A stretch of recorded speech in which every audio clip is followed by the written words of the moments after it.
নির্বাচনের জন্য যেই লেভেল প্লেইং ফিল্ড থাকার কথা সেই ধরনের লেভেল প্লেইং ফিল্ড কিন্তু আমরা দেখতে পাচ্ছি না। এই নির্বাচনকে একটা ভাগবাটোয়ারা, একটা সাজানো নির্বাচন, একটা সমঝোতার নির্বাচনে করার পরিকল্পনা করছে এবং সরকার এবং প্রশাসনকে যে শক্ত অবস্থানে থাকা প্রয়োজন সেটা আমাদের কাছে মনে হচ্ছে না। আজকে হয়তো আমরা এখানে অনেকেই বসে থাকার কথা ছিল না, অনেকেরই রাজনীতি করতে আসার কথা ছিল না, কিন্তু আমরা এখানে ঐক্যবদ্ধ হয়েছি, রাজনৈতিক প্রক্রিয়ায় যুক্ত হয়েছি। ফলে আমাদের কাছে মনে হয়েছে যে এই নির্বাচনে এরকম অনেক মানুষ রয়েছে যারা কখনো রাজনীতি বা নির্বাচনের কথা পূর্বে না ভাবলেও এবার তারা সম্ভাবনা দেখছেন, এবার তারা স্বপ্ন দেখছেন। আমরা তাদের স্বপ্নকে এবং সম্ভাবনাকে কাজে লাগাতে জাতীয় নাগরিক পার্টি তাদের সাথে কাজ করতে চাই, তাদের পাশে থাকতে চাই। ফলে আমরা বাংলাদেশের সেই সৎ, যোগ্য, দক্ষ এবং দেশপ্রেমিক মানুষের প্রতি আহ্বান জানিয়েছিলাম এবং আমাদের আহ্বানে সাড়া জাগিয়ে প্রায় ১৫০০ মানুষ এই মনোনয়ন ফর্ম নিয়েছেন। আমরা তাদের প্রতি আন্তরিক ধন্যবাদ এবং কৃতজ্ঞতা জানাই।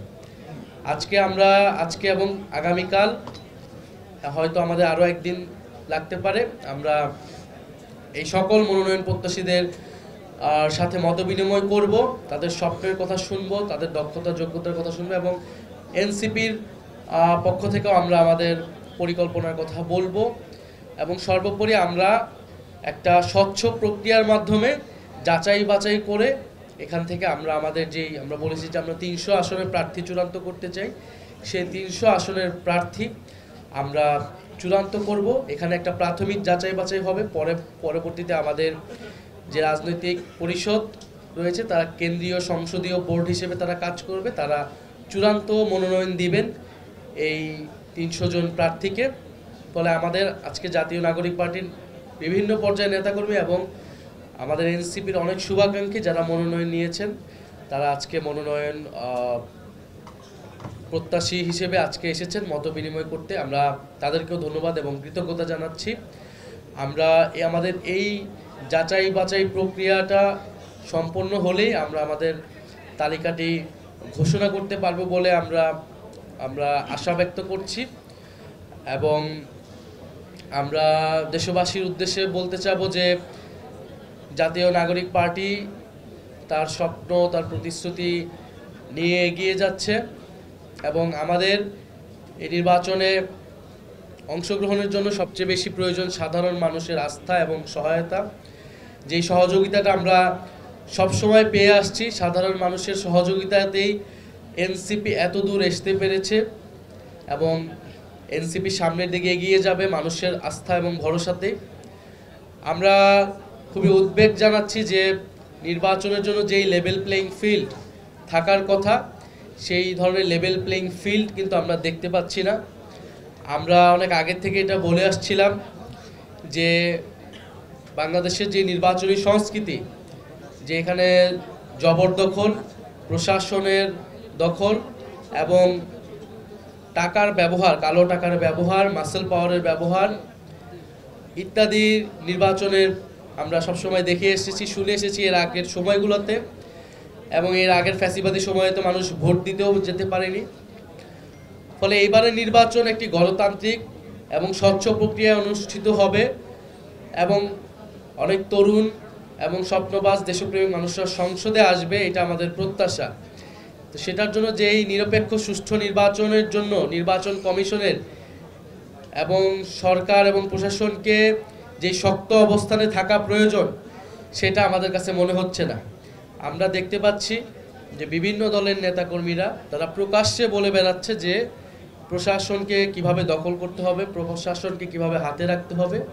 ফলে এবং আমরা এর আগেও বলেছি যে সংস্কার প্রক্রিয়াকে, জুলাই সনদকে দর কষাকষি করে বাংলাদেশের বিভিন্ন রাজনৈতিক দল, যেই দলগুলো এখন মুখোমুখি দাঁড়িয়েছে, একসময় তারা বন্ধু ছিল, তারা কিন্তু একটা চক্রান্ত করছে।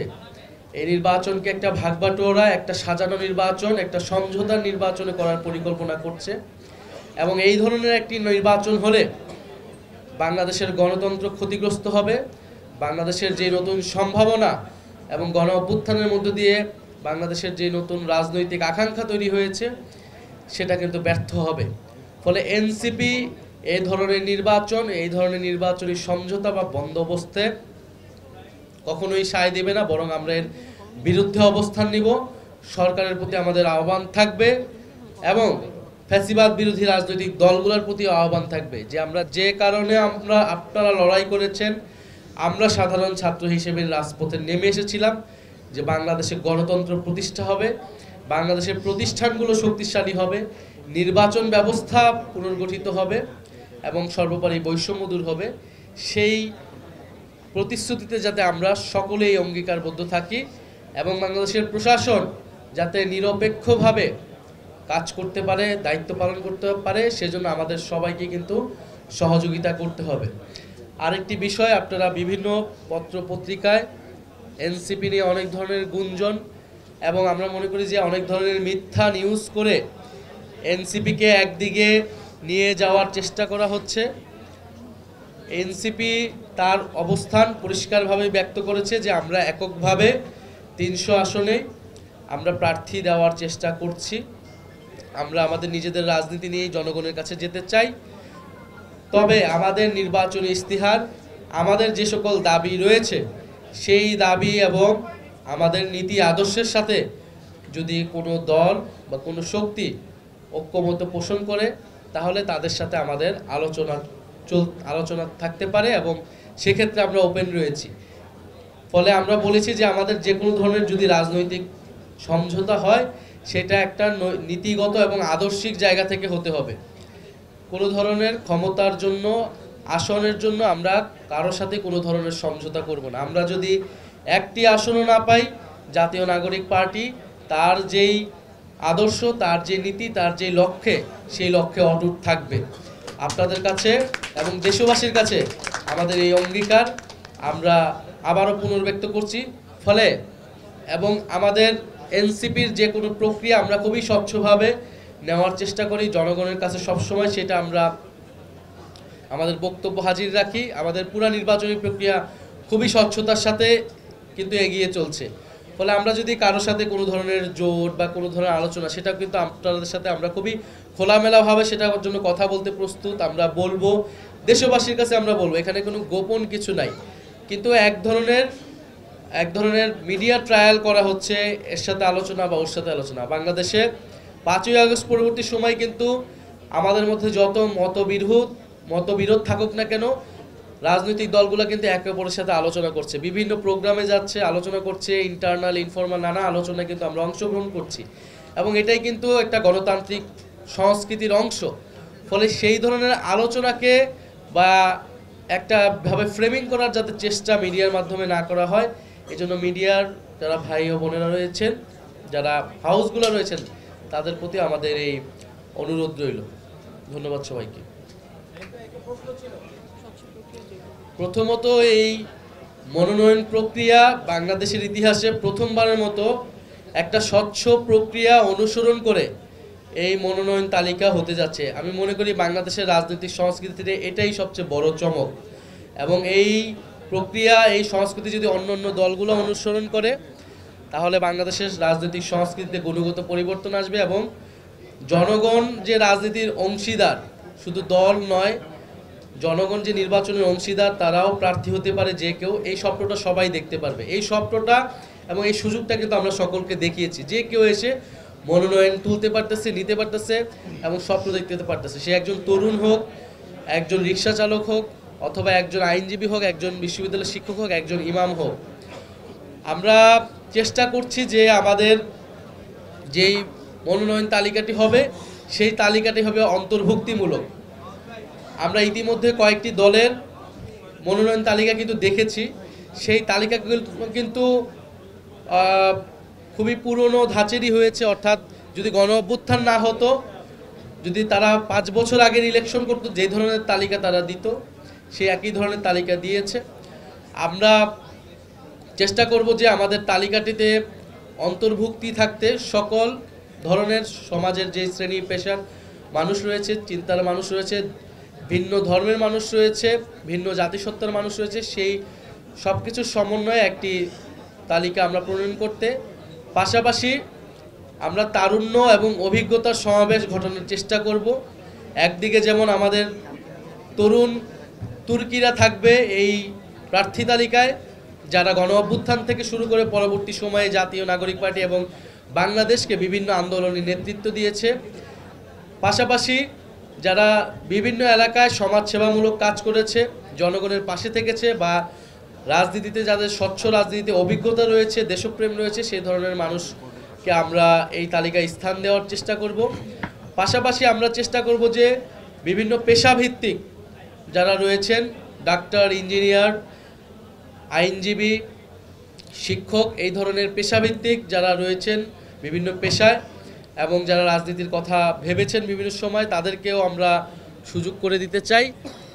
এবং সর্বোপরি আমাদের আরেকটি ইচ্ছা আছে যে যারা প্রবাসে বাংলাদেশি রয়েছেন, আপনারা জানেন যে গণ অভ্যুত্থানের সময় তারা কিন্তু একটা বড় ভূমিকা পালন করেছে এবং এবারে প্রবাসী ভোটাধিকারের কথা কিন্তু খুবই জোরে সোরে আলোচনা হচ্ছে এবং এনসিপি এখানে একটা বড় ভূমিকা পালন করেছে।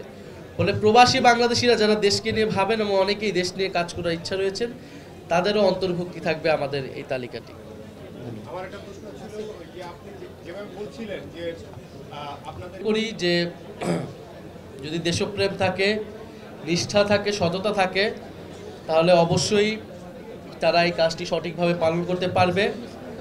আমাদের দেশে প্রথাগত রাজনীতিবিদ বলতে, এমপি প্রার্থী বলতে আমরা যাদেরকে দেখে এসেছি, জনপ্রতিনিধি বলতে যাদেরকে দেখে এসেছি, তারা কি ধরনের দেশ পরিচালনা করেছে এটা কিন্তু আমরা দেশ অভিজ্ঞতা লাভ করেছে। ফলে এবার মানুষ নতুনত্ব দেখতে চায়, নতুন নেতৃত্ব দেখতে চায় এবং এবারে মানুষ পরিবর্তনের পক্ষে ভোট দিবে। ফলে এনসিপি কিন্তু পরিবর্তনের সিম্বল, পরিবর্তনের প্রতীক। ফলে সেই পরিবর্তিত নেতৃত্বেই যারা পরিবর্তন আনবে, সেই নেতৃত্বে মানুষ কিন্তু এবার আস্থা রাখতে চায়। ফলে আমরা মনে করি যারা যদি স্বপ্ন থাকে, নিষ্ঠা এবং সততা থাকে, দেশপ্রেম থাকে, অবশ্যই তারা দেশকে ভালো জায়গায় নিয়ে যেতে পারবে। আমরা দেখেছি এর আগে যখন জাতীয় নাগরিক কমিটির গঠন করা হয়েছিল, সেখানে অনেক ছাত্রলীগ বা আওয়ামী লীগের লোকজন ঢুকে পড়েছিল। এবার 1400 পাওয়া গেছে, সেখানে আপনারা কীভাবে সেখানে নাম ঘোষণার পরে তো আবার বিতর্ক হতে পারে, তখন আমাদের মনোনয়ন তো উন্মুক্ত ছিল, সেটা যে কেউ হয়তো নিতে পেরেছে। তারপরেও আমাদের কিন্তু সেখানেও শর্ত ছিল যে ফ্যাসিস্ট সংগঠনের সাথে সংশ্লিষ্টতা বা 2024 সালে যারা ইলেকশন করেছে, দামি নির্বাচনে অংশগ্রহণ করেছে, তারা মনোনয়ন নিতে পারবে না বা তাদেরকে আমরা মনোনয়ন দিব না। ফলে আমাদের পুরো প্রক্রিয়াটাই কিন্তু খুবই স্বচ্ছতার সহিত আপনাদের সামনেই সব কিছু হচ্ছে এবং এই ধরনের কেউই আমাদের এই তালিকায় আসবে না বলে আমরা এটা খুবই যাচাই বাছাই করে আমরা তালিকাটি করি। ফটো বুথে ছবি তুলে তারপরে হোয়াইট বোর্ডে নিয়ে যায়। ছোট্ট একটা বিষয় ছিল, আমাদের এই প্রোগ্রামের পরে লিমিটেড আকারে আপনারা আজকে 2 দিন ধরে আমাদের প্রোগ্রাম চলবে। আপনারা তাদের সাক্ষাৎকার নিতে পারবেন, আমাদের ইন্টারভিউ বোর্ড আমরা কিভাবে নিচ্ছি এটা দেখতে পারবেন, পুরো দেশবাসীকে আপনারা দেখাইতে পারবেন। আমরা সবকিছু আপনাদের জন্য ওপেন করে দিলাম। আমরা একটু পরে আমাদের এখানে একটা হোয়াইট বোর্ড আছে, 2টা হোয়াইট বোর্ড আমরা দিয়েছি, যেটাতে সংসদ যারা প্রার্থী কেমন করে ওনারা সংসদ দেখতে চান অথবা তাদের স্বাক্ষরটা দিবেন। আমরা একটু পরে এটা উদ্বোধন করব, এটা আমাদের জনাব নাহিদ ইসলাম উদ্বোধন করবেন। আর যে ভাই কোশ্চেনটা করেছিল যে আমাদের চমক এবার কি, আমরা একটা সৎ প্রার্থী দিচ্ছি, এটাই হলো বাংলাদেশের সবচেয়ে 53 বছরের ইতিহাসে বড় চমক।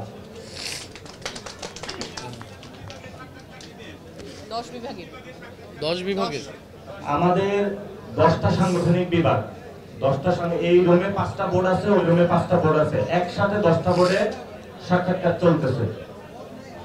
আপনারা এটা ওপেন, আমাদের এখানে মাহবুব আলম ভাই আছেন মিডিয়া এবং মুরসালিন ভাই আছেন, ওনারা আপনাদেরকে সার্বক্ষণিক হেল্প করবেন। পুরো ইভেন্টের দায়িত্বে আব্দুল্লাহ আলমিন আছেন, উনি হেল্প করবেন। অথবা আপনারা তো আমাদেরকে চিনেন, আমরা আছি এখানে, যা যা হেল্প আপনাদেরকে যেভাবে আমরা আপনাদের সহযোগিতা করতে পারি আমরা আপনারা জানাবেন, আমরা ইনশাআল্লাহ করব। আমরা একটু হোয়াইট বোর্ডটা একটু উদ্বোধন করে দিব এখন। ফটো বুথে আগে যাবা, আর আমাদের একটা ফটো বুথ রয়েছে, এটাও আমরা এখানে সবাই ফটো তুলতে পারবো, সাপলা বলে ফটো বুথ।